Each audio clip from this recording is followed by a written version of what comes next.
Bismillahirrahmanirrahim. Assalamualaikum warahmatullahi wabarakatuh.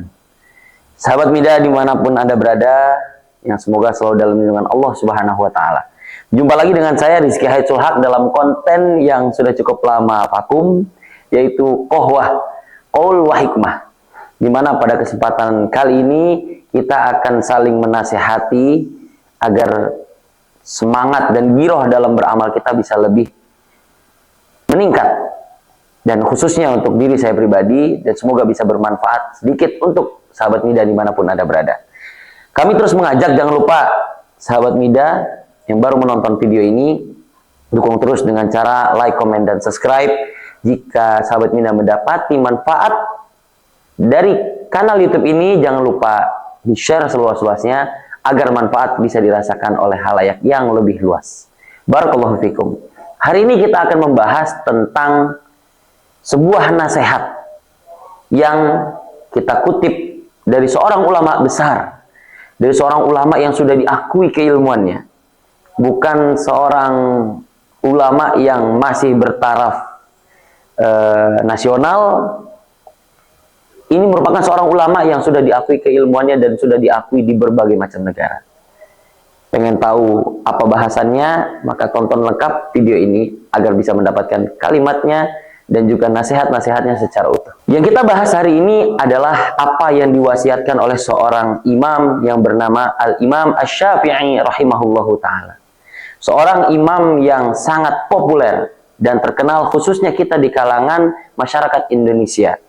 Yang kita banyak mengambil kutipan dan juga mengambil istifadah pendapat yang beliau pakai dalam menerapkan agama sesuai dengan apa yang beliau pahami. Pasti sahabat Mida tidak asing dengan nama Al-Imam Asy-Syafi'i rahimahullahu ta'ala. Al-Imam Asy-Syafi'i rahimahullahu ta'ala menyampaikan dalam wasiatnya, "Akhi lan tanalal ilma illa bisittah. Sa'unbika an tafsiliha bibayan. Zaka'un, wa hirsun, wa ijtihadun, wa dirhamun, wa sohbatul ustadi, wa tuluz zaman."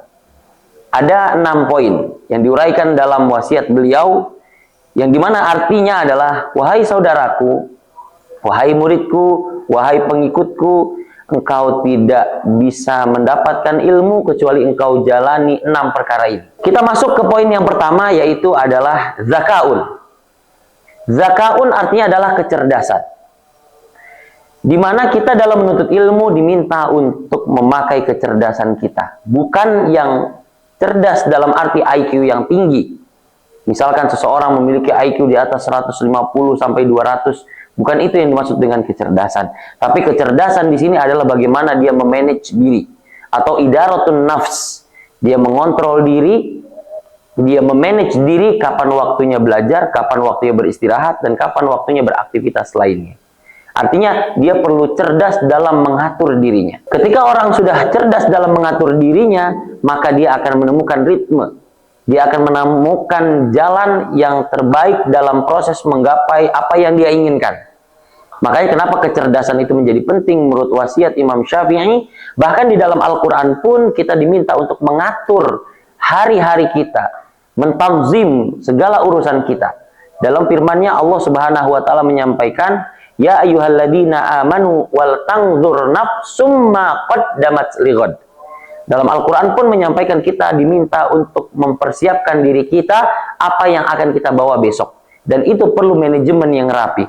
Dalam ilmu manajemen ada kaidah POAC. Planning, Organizing, Actuating, Controlling, dan Evaluating. Maka dari itu, hal ini menjadi penting dan diatur sedemikian rupa dalam bentuk kecerdasan seorang manusia. Yang kedua adalah hirsun, atau ketamakan. Seorang penuntut ilmu diwasiatkan oleh seorang imam yang sudah diakui keilmuannya untuk memiliki sifat tamak dalam menuntut ilmu. Sepintas, ketamakan merupakan sebuah kata yang negatif ketika kita dengar.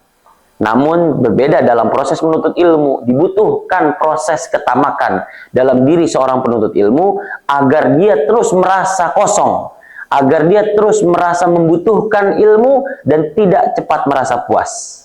Saya sering menggambarkan dalam proses belajar, konsep tamak dalam menuntut ilmu adalah terus berusaha menjadi gelas yang kosong ketika dalam proses belajar. Artinya tidak menemukan titik puas. Bahkan kalau bisa menggunakan prinsip padi, semakin berisi semakin merunduk. Itulah konsep hirs yang perlu kita terapkan ketika kita sedang menuntut ilmu. Poin yang ketiga adalah ijtihad, bersungguh-sungguh. Saya yakin sahabat Mida dimanapun Anda berada, kesungguhan bukan lagi suatu hal yang diragukan dalam kita mencapai cita-cita yang kita inginkan. Sama halnya dalam proses menuntut ilmu, perlu kita menggapai sebuah kesungguhan. Mungkin dalam proses kesungguhan itu tidak hanya dijalani dalam konsep yang mudah, tapi kesungguhan itu juga bisa diartikan terkadang kita futur, atau terkadang kita dalam kondisi yang tidak dalam stamina yang terbaik, atau mungkin terkadang kita menemukan titik jenuh. Kesungguhan itu harus terus kita bangkitkan dan kita hidupkan di dalam diri kita agar semangat itu bisa terus berputar. Semangat itu bisa terus menyala sampai kita mendapatkan keilmuan yang kita inginkan. Maka dalam wasiatnya ijtihad atau kesungguhan, sebagaimana makna ijtihad, di situ ada mujahid, orang-orang yang berjuang. Kalau kita melihat para konsep para mujahidin, orang-orang yang berjuang, kita bisa melihat bagaimana pahlawan-pahlawan kita di tanah air ini. Mereka bertumpah darah, jatuh bangun mempertahankan negara yang kita cintai ini. Atau kita juga bisa berkaca dari saudara-saudara kita yang berjuang di luar sana. Ada saudara-saudara kita yang ada di Palestina. Mereka berjuang dengan begitu memegang keyakinannya bahwasanya tanah yang mereka miliki adalah tanah yang mereka perjuangkan. Tidak mereka berikan begitu saja kepada para penjajah dan Zionis yang berusaha untuk merebut tanah air mereka. Saya yakin spirit ini pun kita ikut rasakan, spirit untuk berjuang, berjihad, sebagaimana kita dulu mempertahankan kemerdekaan kita yang ada di Indonesia ini. Maka dari itu, kita pun harus ikut membantu perjuangan mujahidin saudara-saudara kita yang ada di Palestina. Yang keempat, ada namanya dirham, atau bahasa lainnya ada bulghoh, artinya materi.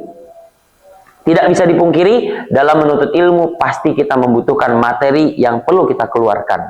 Walaupun kita juga mendapati banyak sekali lembaga-lembaga yang memberikan beasiswa atau memberikan support, subsidi kepada peserta didiknya agar mereka bisa memberikan pelayanan yang terbaik, namun tidak membebani dari sisi ekonomi. Maka materi itu pasti kita akan keluarkan. Walaupun disupport oleh lembaga-lembaga yang memberikan fasilitas kepada penuntut ilmu, ya, bahkan di dalam asnaf pun ada kategori orang-orang yang fisabilillah, secara ekonomi mereka kurang, tapi difasilitasi oleh agama untuk terus bisa belajar, yaitu disebut sebagai fisabilillah.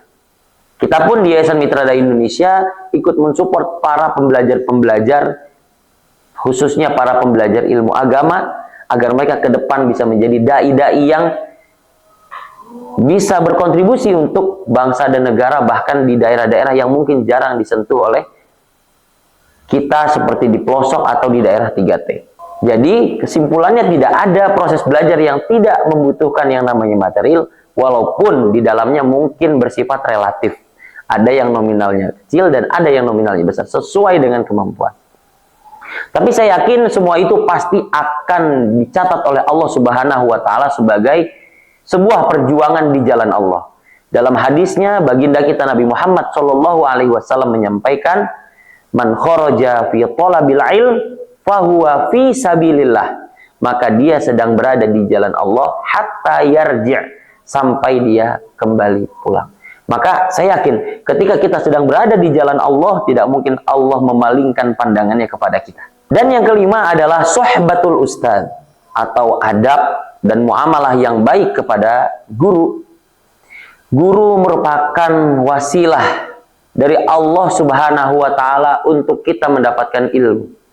Maka seyogianya kita ikut menghormati guru-guru kita, menjaga perasaannya, mentaati apa yang beliau arahkan kepada kita, ketika itu semua menjadi bagian dalam proses menunjang kita dalam proses menuntut ilmu. Yang dimana itu ikut menunjang kita dalam proses menuntut ilmu. Maka dari itu, adab kepada guru perlu kita jaga.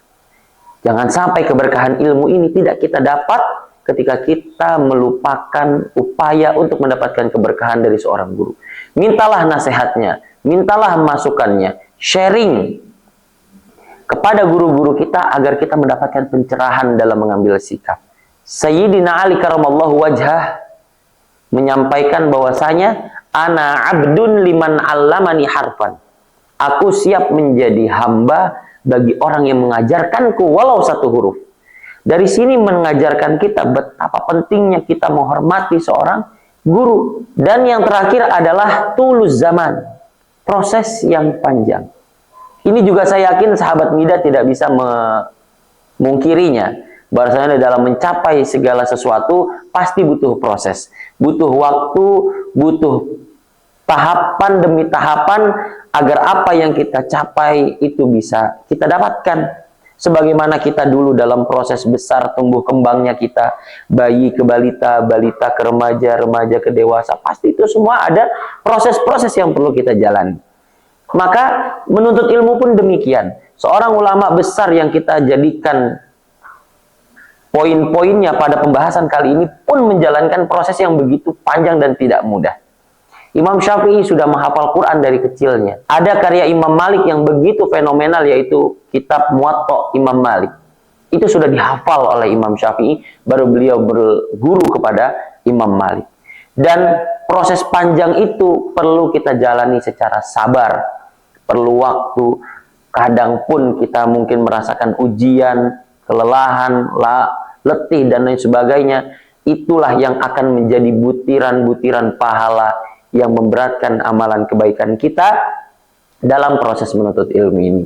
Maka dari itu, 6 wasiat ini penting untuk saya sampaikan kepada sahabat Mida agar menjadi penyemangat, khususnya pun untuk diri saya pribadi. Bahwasanya dalam proses menuntut ilmu tidak bisa kita jalani tanpa ada 6 perkara ini, sebagaimana yang disampaikan oleh Imam Syafi'i tersebut. Zakaun, wa hirsun, wa jitihadun, wa dirhamun, wa sohbatul ustadi, wa tuluz zaman. Semoga bisa bermanfaat kepada sahabat Mida yang sedang dalam proses menuntut ilmu.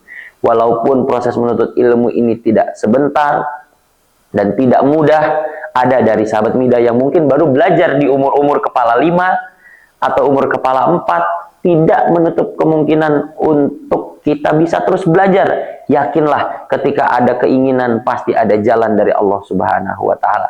Atau mungkin ada sahabat Mida yang dalam proses belajarnya masih menemukan kesulitan-kesulitan, yakinlah itu semua merupakan bagian dari sebuah proses yang indah, dan kita sedang berada di jalan Allah Subhanahu wa Ta'ala, fi sabilillah. Sehingga semua proses ini merupakan sebuah proses-proses yang indah, dan semuanya akan bernilai pahala di hadapan Allah Subhanahu wa Ta'ala. Barakallahu fikum. Bagi seluruh sahabat Mida dimanapun Anda berada, jangan lupa dukung terus kanal YouTube kami dengan cara like, komen, dan subscribe untuk mendapatkan video-video terbaru dari kami. Dan semoga ini bisa menjadi amal jariah bagi kami dari tim Mida Channel yang menyampaikan, dan juga untuk seluruh sahabat Mida yang mendengarkan dan yang ikut mensupport kegiatan ini. Semoga Allah catat di pemberat amalan kebaikannya. Saya Rizky Haidsul Haq, Ketua dari Yayasan Mitra Dai Indonesia. Kita akan ketemu dalam kohwah segmen lainnya. Barakallahu fikum. Kurang lebihnya mohon maaf. Assalamualaikum warahmatullahi wabarakatuh.